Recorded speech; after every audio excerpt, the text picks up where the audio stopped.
Bom, nós vamos conversarmos com o Marcos Teixeira, e que ele é aluno do curso de mestrado, doutorado no Rio de Janeiro, e ele vai relatar um pouco para nós a difusão do trabalho que ele faz, como ele trabalha a pesquisa dele em relação aos povos tradicionais pomeranos e afro, e ele vai colocar para nós de que forma ele conseguiu fazer essa junção pomeranos e africanos. Marcos.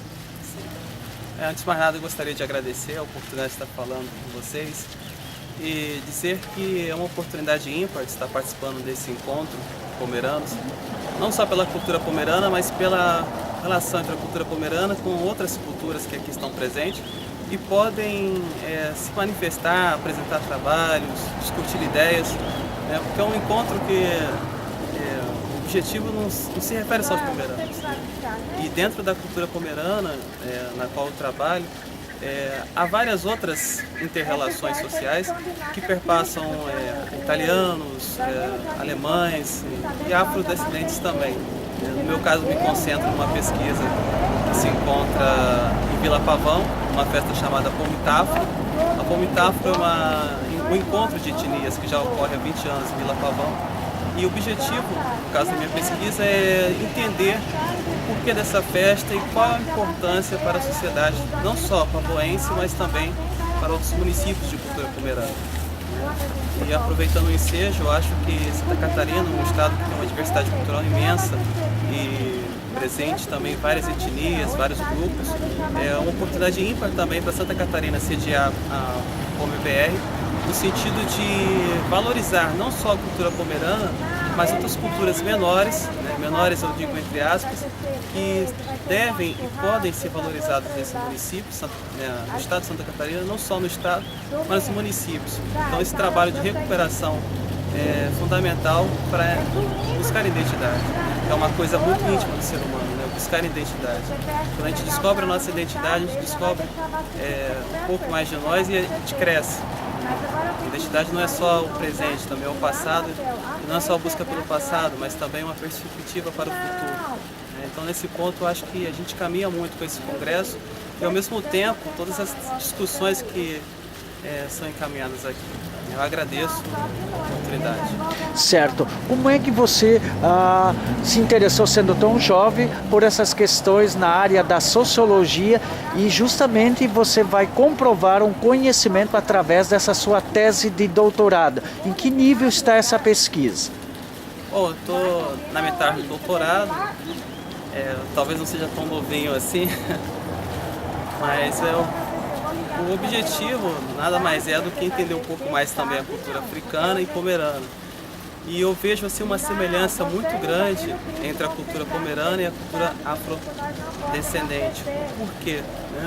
Ambos estão buscando suas identidades, sua história, seu valor, numa cultura brasileira, entre aspas, que coloca como mulato como referência, mas na verdade nós temos outras identidades. Então eu penso que buscar o afrodescendente, a história do afrodescendente, os pomeranos, eles têm muitos pontos em comuns, e a minha pesquisa pretende buscar esse olhar comum entre o pomerano e o afrodescendente. Uma delas é a diáspora. Da mesma forma como os africanos vieram para o Brasil de forma abrupta, assim se deu com os pomeranos e alguns outros povos. Então, discutir um pouco essa relação e mostrar que há uma cultura viva chamada pomerana, que é uma língua.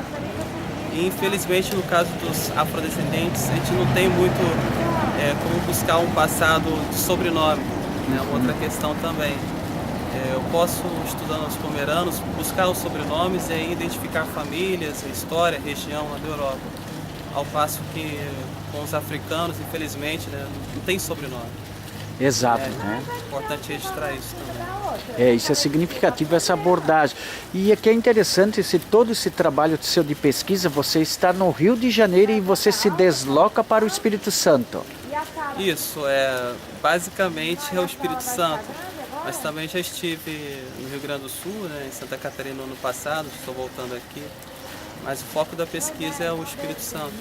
Mas é realmente um trabalho cansativo, morar no Rio, trabalhar no Rio, deslocar várias vezes para o Espírito Santo, mas é um trabalho gratificante, né? Eu acredito que ao final do doutorado eu vou poder contribuir muito, não só eu, mas outros mais. Né? Certo. Você trabalha no dia a dia em que área? Bom, no meu dia a dia eu sou analista de recursos humanos do Instituto Nacional do Câncer, né? E também fui professor durante 8 anos de português, 2 anos de francês. E trabalhar com a questão sociológica sempre foi uma paixão. Né? Meu mestrado e minha graduação não são na área de sociologia, então aproveitei no doutorado para colocar, né, essas discussões e aproveitar essa paixão pela sociologia. Isso. E como é que nasceu você como pesquisador, né? Você que mora no Rio de Janeiro, a gente sabe que o Rio sempre teve recursos, as melhores universidades estão do país localizada no Rio de Janeiro, os grandes pesquisadores também no Rio, e a gente sabe que hoje também se disseminou por todo o país, né? Então, como é que é o Marcos no meio de tudo isso e trabalhar justamente essa questão dos povos tradicionais? Sim. Eu entrei na universidade aos 17 anos, na Universidade Federal do Rio de Janeiro, e eu me achava assim muito aquém daquele mundo de UFRJ, né? Eu achava muito pequenininho, não me achava digno de estar na universidade, enfim. E meus pais não tinham assim ensino superior, então foi um dos primeiros da família a entrar no ensino superior e cursar numa universidade que tem uma profusão de culturas e identidades. Ao mesmo tempo foi muito bacana, foi muito desafiador para mim, né? Se ver naquele mundo de intelectuais e você se sentir tão pequeno, morando num bairro bem afastado da universidade, um bairro pobre.